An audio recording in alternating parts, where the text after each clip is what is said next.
Hi, my name is Jeffrey Downing, and I'm here to talk about my final project on biased and aggressive text detection and refinement. So, this project aims to explore how large language models can be used to detect and rewrite biased and aggressive text in social media posts. So, content that is divisive and anger inducing really thrive on social media platforms, and they have an overall negative impact on our well being. So, I was motivated to design a model that is capable of detecting this kind of content.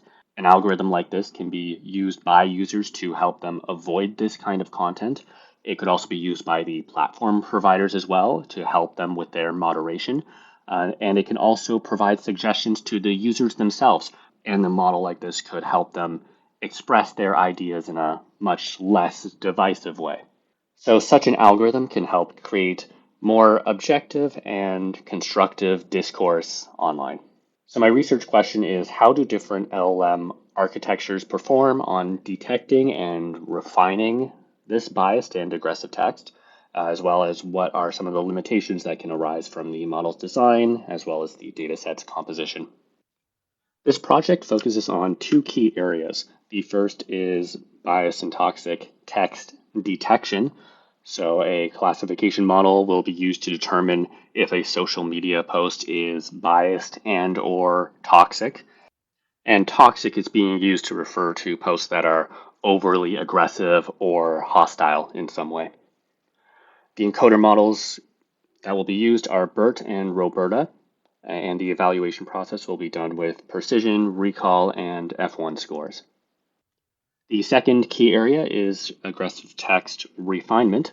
So, this is a model that rewrites social media posts to remove any bias or aggression in them. And encoder decoder models will be used, like T5 and BART. The model's output will be compared with a reference rewrite, and the evaluation will be done using BLEU scores, Rouge scores, and manual inspection. For this project, the BEADS dataset from Hugging Face was used. That stands for Bias Evaluation Across Domains. And this dataset can be downloaded directly through the notebook itself. Alternatively, a subset of the data has been provided.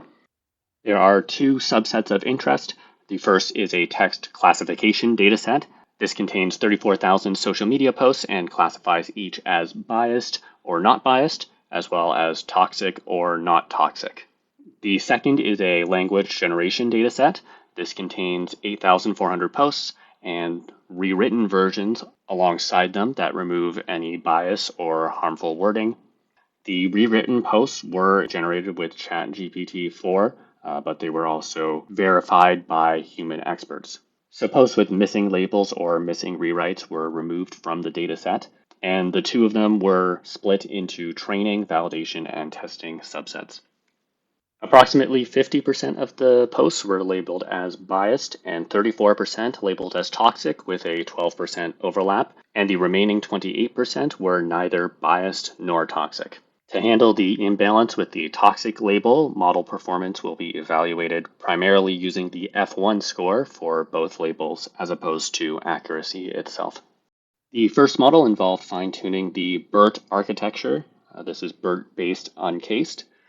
The model was trained for 3 epochs using the Atom Optimizer with a learning rate of 5 times 10 to the power of -5 and a weight decay of 0.01.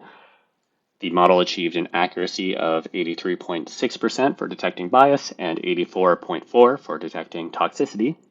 However, because there was class imbalance, the F1 scores are lower than the accuracy scores, and these were at 82.7% and 76.6% respectively. I tested some short posts of my own as seen on the left. The first in particular was very negative, and the model classified it as being toxic. The second post makes a generalization about a group, and the model was able to classify it as being biased. However, the toxicity score is a little questionable as the post itself isn't exactly hostile at all. The third post is clearly positive and non-controversial. However, the model thought it was biased. And finally, the last post describes mild dissatisfaction, and the model assigned it a high toxicity score. So the model may be interpreting any kind of negative opinion as toxic behavior, even if it's not that harmful. For my second model, I experimented with freezing weights. The same BERT-based uncased architecture was used, but all except the last two layers were frozen. And this model was trained for 3 epochs, and then it was trained with an additional epoch with all the weights unfrozen. So the validation loss was lower at 0.40 compared to 0.43. However, this did not improve the F1 scores at all. In fact, they declined to 70.0 for bias and 72.9 for toxicity. For my third model, I experimented with Facebook's Roberta. Roberta in particular was trained on over 10 times the data used for BERT. It incorporated other improvements like dynamic masking, so this would force the model to learn context cues from the rest of the document. The model was trained for 2 epochs, and this had the best validation loss seen so far at 0.3906. The model improved in detecting toxicity with an F1 score at 77.8%, but the bias detection was a little worse at 81.7. And again, the same layer freezing strategy that was used previously was tried, but it did not improve the results. So for the first post on the left, it now gave a lower toxicity prediction. So it's more in the middle ground at 0.5. And the final post is now being incorrectly classified as biased. So perhaps the model is over predicting this. The previous models explored were encoder-only architectures that took text as input and a classification as an output. In contrast, a decoder-based model generates text, which could be used for classification by making the model output yes or no. So I first considered a GPT model. However, they primarily focus on next token prediction, which isn't exactly suitable for this task. So I decided to try an encoder-decoder model instead, specifically T5. Given that the previous models seemed to struggle with detecting toxicity, I decided to focus on that. I added the prompt, "Is the following post toxic? Answer yes or no," to each input post, and the labels were converted to yes and no accordingly. However, the F1 score was not very impressive at 70.4%. So this shows that encoder-only models are better suited for classification tasks. And since the output is only restricted to a single token, we aren't exactly utilizing the benefits of a decoder and end up with a much less efficient model. So below is a comparison of the F1 scores for each model. The BERT-based uncased model was able to achieve the highest bias detection with an F1 score of 0.827. And so BERT was more effective at identifying group-related language. And Roberta performed the best at detecting toxicity with a score of 0.778. And so Roberta can really understand the subtle patterns that are associated with toxic language. However, the dataset did contain some ambiguous labeling, and so this is a bit of a limitation with the dataset itself due to a lot of the subjectivity involved in labeling these posts. The second key area of this project was to rewrite social media posts to remove any bias or aggressive text in them. So to achieve this, I utilized 2 encoder-decoder models for fine-tuning, those being T5 and BART.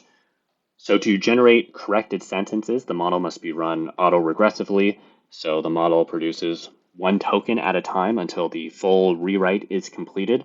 And so because of this, calculating accuracy itself may not be as useful. So instead, we'll be using the blue and rouge scores.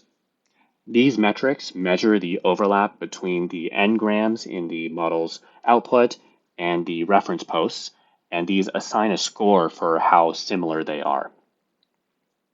So to establish a baseline, the original post was compared with the reference rewrite version of it, and then the 2 models will be compared with this baseline.